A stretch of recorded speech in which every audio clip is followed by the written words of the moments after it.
The heavy oak door of my apartment didn't just swing open, it groaned, as if the wood itself knew the betrayal it was about to witness. I was standing in the kitchen, the steam from my chamomile tea curling into the afternoon sunlight, when a woman with manicured nails and eyes like shards of ice marched into my sanctuary as if she owned the air I breathed. She didn't ask who I was or why I was there. She simply threw a heavy ring of keys onto my marble countertop, the same marble I had polished by hand just that morning, and told me I had 48 hours to pack my pathetic life and get out of her property. It wasn't just the audacity of her presence that paralyzed me. It was the sickening realization that the keys she threw were an exact replica of the ones my husband, Mark, had claimed to have lost at the gym only 3 days prior.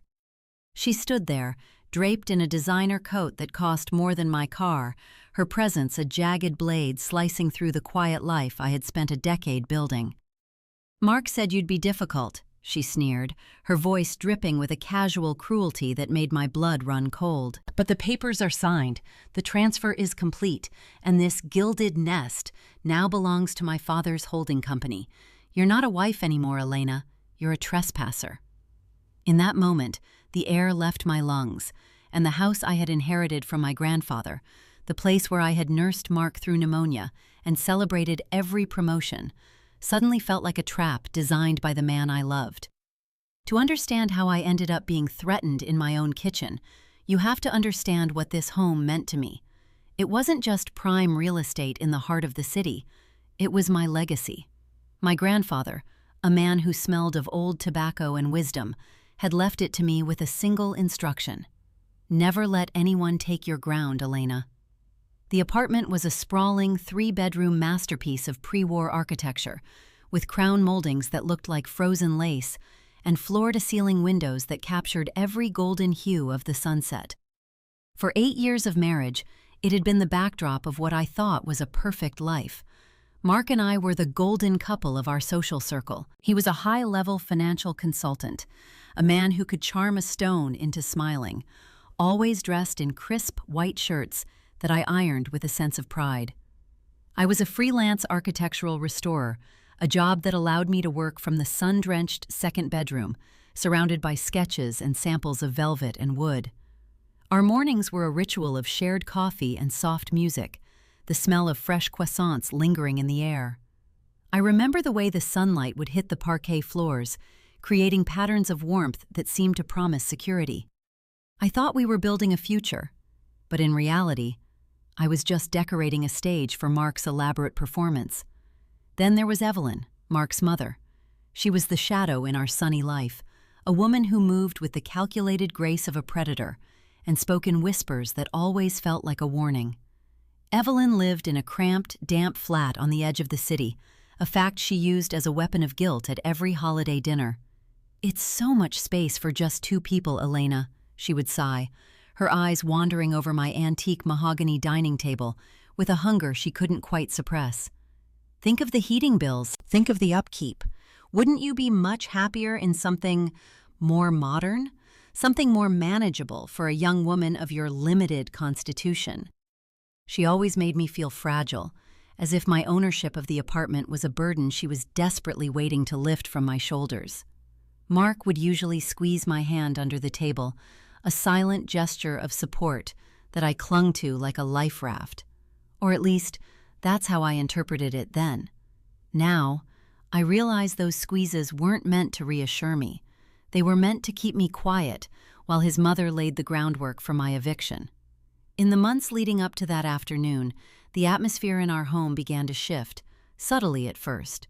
The warmth of the apartment seemed to seep out through invisible cracks.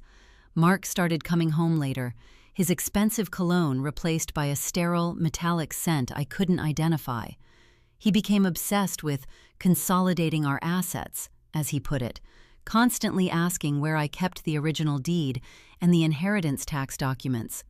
"For the insurance, honey," he would say, his voice smooth as silk. "I just want to make sure you're protected if anything happens to me." I believed him because I had no reason not to. I loved him with a blind, desperate loyalty that ignored the way he stopped looking me in the eye during dinner and how he started taking his phone into the bathroom, the muffled sound of his voice humming against the tiles for hours. I ignored the way Evelyn began dropping by more frequently, her eyes no longer wandering, but settling on my belongings with a terrifying sense of permanence. She would touch the curtains, run her fingers over the mantel, and smile a thin, pale smile that never reached her eyes. "It's a beautiful place, Elena," she told me once, just weeks before the storm broke. "It's a shame you don't realize how much it's actually worth to people who know how to use it." I thought she was talking about money. I had no idea she was talking about my destruction. The cracks in the foundation of my marriage didn't appear all at once. They spiderwebbed slowly, almost invisibly, beneath the surface of our daily routines. It started with the financial planning sessions Mark insisted on. He began bringing home stacks of documents, claiming he was setting up a family trust to insulate us from market volatility. "It's about our future, Elle," he'd say, his voice a soothing baritone as he poured me a glass of wine. "I want to make sure that if I'm ever not here, you won't have to lift a finger. This apartment is your castle, and I'm just building the moat." I remember feeling a surge of gratitude, touched by his apparent devotion to my security. I didn't notice that while I was sipping wine, he was sliding papers across the table for me to initial, papers he described as standard administrative fluff. Then came the incident with the interior designer. Evelyn, my mother-in-law, arrived one Tuesday afternoon with a man she introduced as Mr. Sterling. She claimed he was a specialist in historical preservation and that she wanted to gift us a professional valuation for insurance purposes. Mark was strangely insistent that I stay in my home office while they toured the rooms. Through the thin walls, I heard the heavy tread of boots on the parquet and the low, clinical murmur of the man's voice. "Structural integrity is excellent," I heard him say. "The market value for a full-floor unit like this, it's unprecedented." When I stepped out to offer them tea, the air in the living room felt charged, expectant. Evelyn was stroking the velvet of my sofa with a look of predatory satisfaction. When she saw me, her hand snapped back as if burned. "Just checking the quality, dear," she whispered. "Mark is so lucky to have such valuable assets." The most glaring warning, the one I feel most foolish for ignoring, was the lost keys. Mark came home on a Thursday evening, looking uncharacteristically flustered. He claimed his gym bag had been stolen from the locker room, and with it, his set of keys to the apartment. He seemed more annoyed by the inconvenience than the security breach. "I'll get a new set cut tomorrow," he dismissed when I suggested we change the locks. "Don't be paranoid, Elena. It's a gated building." For 3 days, he was strangely calm about a stranger potentially having access to our home. He was also spending more time in the guest wing, claiming he had late-night calls with international clients. I would wake up at 3 a.m. to see the blue light of his laptop glowing under the door and the low, rhythmic hum of a voice that sounded far too intimate for a business negotiation. The point of no return arrived on a rainy Tuesday, the kind of day where the sky is the color of a bruised plum. Mark was in the shower, the steam billowing out from under the door, smelling of his expensive sandalwood soap. His laptop sat on the bedside table, the screen still glowing. Usually, I respected his privacy with a religious fervor, but a notification popped up, a preview of an email that made my heart stutter. The subject line read, "Final closing documents, property transfer." My fingers felt like lead as I reached for the mouse. I told myself I was just checking for a mistake, a typo, anything to justify the sudden cold dread pooling in my stomach.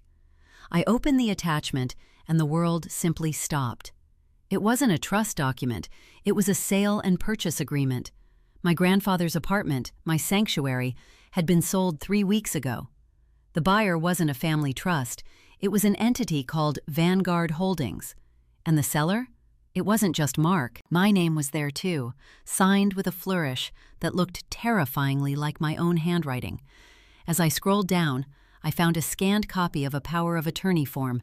It was dated 4 months ago, the week I had been bedridden with a severe flu. I remembered Mark bringing me insurance papers to sign in the dimly lit bedroom. his hand steadying mine as I scribbled my name through a feverish haze. He hadn't been protecting me. He had been harvesting my signature while I was too weak to read the fine print. A wave of nausea hit me so hard I had to grip the edge of the nightstand to keep from collapsing. My pulse thundered in my ears, a deafening rhythmic roar that drowned out the sound of the running water. The room began to tilt, the beautiful crown moldings I loved so much suddenly seeming to shrink and press in on me. I felt a cold sweat break out across my forehead, and my legs turned to water. I sank to the floor, the legal document still glaring at me from the screen, a digital death warrant for the only life I knew. Then, the shower stopped.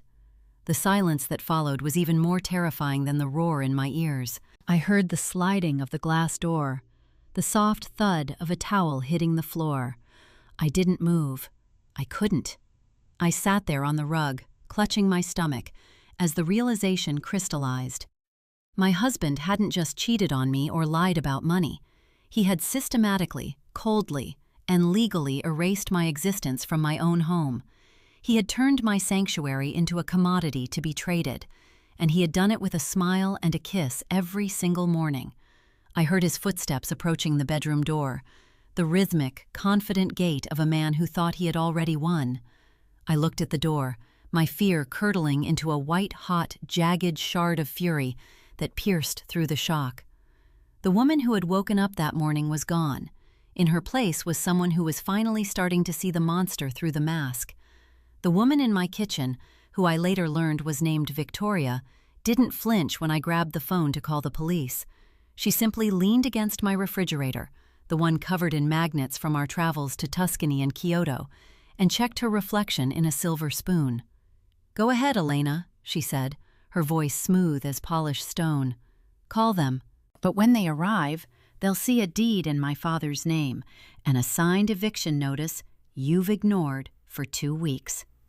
Who do you think they'll escort out in handcuffs?" At that moment, the front door opened again. Mark walked in, carrying a bag of groceries as if it were any other Tuesday. He froze when he saw the scene, me trembling with a phone in my hand, and Victoria looking like she'd just stepped off a yacht. The silence that followed was heavy, suffocating, filled with the scent of the rain on his coat and the citrus cleaner I had used on the counters. "Mark," I whispered, my voice cracking like thin ice. Tell her this is a mistake. Tell her about the trust. Tell her she can't be here." Mark didn't move. He didn't rush to my side. He didn't even look at me. He walked over to the counter, set the groceries down with meticulous care, and finally looked at Victoria. "I told you to wait until I talked to her," he said, his voice devoid of the warmth that had been my anchor for a decade. It was the voice of a stranger discussing a business transaction. "I'm tired of waiting, Mark," Victoria snapped. "My father wants the renovations started by Monday. She needs to be gone." I felt the floor tilt. "Renovations? Mark, what is she talking about? This is my grandfather's house." Finally, Mark turned his gaze to me. His eyes were hollow, 2 dark pits of indifference. "It was your house, Elena, but you weren't doing anything with it. All that equity just sitting there while we struggled to keep up appearances. We needed capital for the new firm. Victoria's father provided the bridge loan, and the apartment was the only collateral he'd accept." "We?" I choked out. "There is no we in this. You forged my signature. You lied to me for months." "I did what was necessary for our future," he muttered, finally looking away, his gaze fixed on a spot on the floor. This was the man I had slept next to for 3,000 nights. He wouldn't even meet my eyes.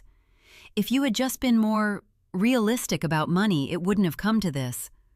The first twist hit me like a physical blow when Victoria laughed, a sharp, metallic sound. "Oh, honey, don't play the martyr. Mark didn't just sell the apartment to my father. He's been on my father's payroll as a consultant for 18 months. The bridge loan was just the final step to clear the title so he could marry into the family. You were just the holding cell for his real life." I felt a coldness spread from my chest to my fingertips. He hadn't just stolen my home. He had been auditioning for my replacement, using my own inheritance as his buy-in. But the nightmare wasn't finished. The doorbell rang. a cheerful, melodic chime that felt like a mockery. Evelyn walked in, wearing a suit that looked like it cost more than my entire wardrobe. She didn't look surprised to see Victoria. In fact, she walked straight over to her and kissed her on the cheek. "Hello, darling. I hope the movers are scheduled for tomorrow. We really must get Elena's clutter out of here before the decorators arrive." She turned to me, her expression one of faux pity. "Now, Elena, don't make a scene. It's so undignified. We've already moved your personal things, the clothes, the little trinkets, into a storage unit in the industrial district. Mark has the key. We thought it would be easier this way, to avoid the drama." "You moved my things?" I asked, my voice barely a whisper. "Out of my own home?" "It's not your home," Evelyn said, her voice sharpening into a blade. "It's an asset, and frankly, you never deserved it. You treated this place like a museum, not a power play. Mark deserves a woman who understands how the world actually works. Someone like Victoria." The second twist came when Mark finally spoke up, his voice trembling slightly. "Elena, I left $20,000 in a new account for you. It's enough for a deposit on a nice studio across town. Just take it and go. If you try to fight the power of attorney in court, I'll tell them about your depressive episodes. I've been keeping a log. Every time you stayed in bed late, every time you cried over your grandfather. I've got it all documented. They'll say you weren't of sound mind when you signed those papers." I looked at him, really looked at him. I saw the cowardice in the set of his shoulders, the greed in the way his eyes darted to Victoria's designer bag, and the malice in his mother's smug smile. They had been planning this for years. They had turned my grief, my love, and my trust into a weapon to be used against me. They thought they had me cornered. They thought I was the same fragile girl who had signed those papers through a feverish haze. But as I looked at the three of them standing in my kitchen, a strange thing happened. The suffocating weight in my chest didn't crush me. It shattered. And in its place, a cold, crystalline clarity took hold. My heart stopped racing. My hands stopped shaking. "The storage unit," I said, my voice steady, sounding like someone else's. "Which one is it?" Mark looked relieved, a pathetic, greasy smile spreading across his face. "Unit 402 at the West Side Lock and Go. See? I knew you'd be reasonable, Elle." "Oh, I'm going to be very reasonable, Mark," I replied. I looked at Victoria, who was already mentally picking out new curtains for my living room. "You want this apartment so badly? You want the legacy of a man you never knew? Fine. But you should have checked the basement files before you finalized the transfer." "What are you talking about?" Victoria sneered. "My grandfather wasn't just an architect," I said, my voice dropping to a low, dangerous hum. "He was a meticulous man.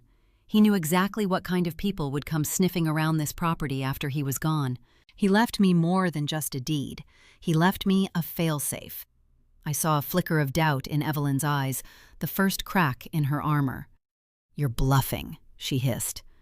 "Am I?" I stepped closer to Mark until I could smell the sandalwood soap I had bought for him. "You forged my signature on a sale and purchase agreement for a property that is currently under a 99-year historical preservation lien, a lien that prohibits any structural changes or modernization without the express written consent of the original family's head, which is me, and only me." The room went silent.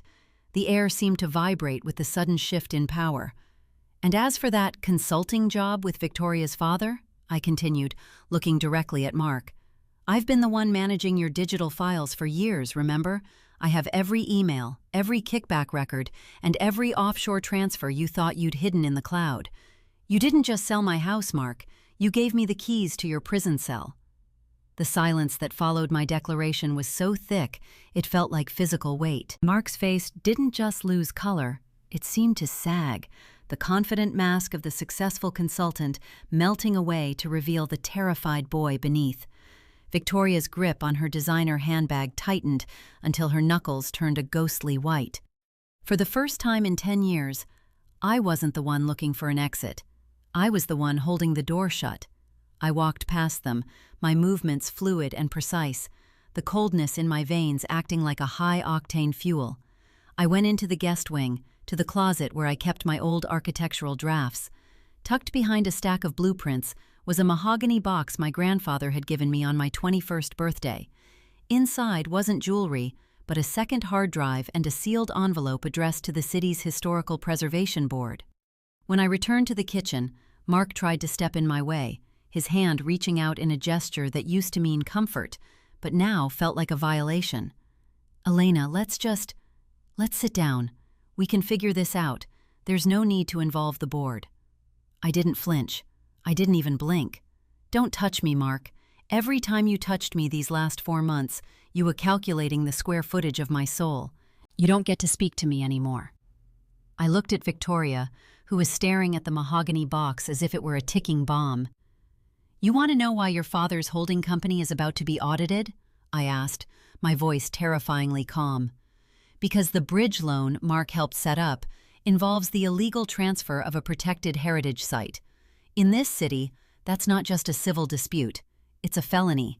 And since you're listed as the primary beneficiary of Vanguard Holdings, your name is going to be right next to his on the indictment." Victoria's eyes darted to Mark, her expression shifting from arrogance to a jagged, panicked fury. "You said it was a clean title. You told me she was a weak-willed decorator who would take a settlement and vanish." Mark's mouth opened and closed, but no sound came out. He looked at his mother, the woman who had coached him into this betrayal, but Evelyn was already retreating toward the hallway, her eyes fixed on the door. She was a rat looking for a hole, but I wasn't finished with her either. "Going somewhere, Evelyn?" I called out. She froze, her hand on the brass doorknob. "I hope you enjoyed the view today, because by tomorrow, the bank will be looking into that gift Mark gave you for your new condo, the one he bought using the first installment of the sale money. Since that money was obtained through fraud and forgery, that condo is now considered an asset of a crime. You'll be back in your damp flat by the end of the week, if you're lucky." The retribution was swift and clinical. Within 48 hours, my grandfather's attorney, a man who looked like he was carved out of granite and lived for litigation, had filed a stay of execution on the property transfer. The power of attorney Mark had used was flagged for forensic analysis. The fact that it was signed while I was documented as having a 103-degree fever made it legally worthless. But the real satisfaction didn't come from the paperwork. It came a week later, when I stood on the balcony and watched the police escort Mark out of the building. He wasn't the golden couple half anymore. He looked small, his expensive suit rumpled, his head bowed as the neighbors, the people he had spent years trying to impress, watched from their windows. Victoria's father, a man who valued his reputation above his own daughter, had already released a statement distancing his company from the unauthorized actions of a rogue consultant. He had thrown Mark to the wolves to save himself, and Victoria had vanished to a wellness retreat in Europe, leaving Mark to face the fraud charges alone. The legal battle took months, but I had the one thing they didn't, the truth, and the patience of a woman who had already lost everything and had nothing left to fear. I didn't take the $20,000. I took the apartment, the car, and a significant portion of Mark's future earnings, as part of a settlement that kept him out of a longer prison sentence but left him financially crippled for a decade. 6 months later, the apartment feels different. The heavy velvet curtains are gone, replaced by sheer linen that lets the morning light flood into every corner. The scent of Mark's sandalwood soap has been scrubbed away, replaced by the fresh, sharp aroma of eucalyptus and blooming jasmine. I sat on the terrace this evening, watching the city lights begin to twinkle like fallen stars. I held a glass of wine, the expensive kind Mark used to save for important people, and looked at the parquet floors. They are scarred in some places, much like I am, but they are solid. They belong to me. Evelyn called me once, her voice trembling, begging for family mercy. I didn't yell. I didn't even get angry. I simply told her that mercy was a luxury she had traded away the moment she touched my curtains and planned my eviction. Then I hung up. My grandfather was right. You should never let anyone take your ground. But he forgot to tell me that sometimes you have to let the ground burn so you can see exactly what kind of snakes are hiding in the grass. I stood up and walked to the edge of the balcony, feeling the cool night air on my face. I am no longer the woman who ironed shirts and ignored the shadows. I am the architect of my own life, and the foundation I've built this time is made of something much stronger than marble and wood. The master of the house isn't the one who pays the bills or signs the deeds. It's the one who knows where all the secrets are buried, and I have never felt more at home. In the end, Mark didn't just lose a house. He lost the only person who would have stayed in it with him when the world turned cold. And as for me, I've learned that the most beautiful thing about a sanctuary isn't the walls that protect you, but the strength you find when those walls start to crumble. Mark thought he was selling my past, but all he did was clear the space for my future.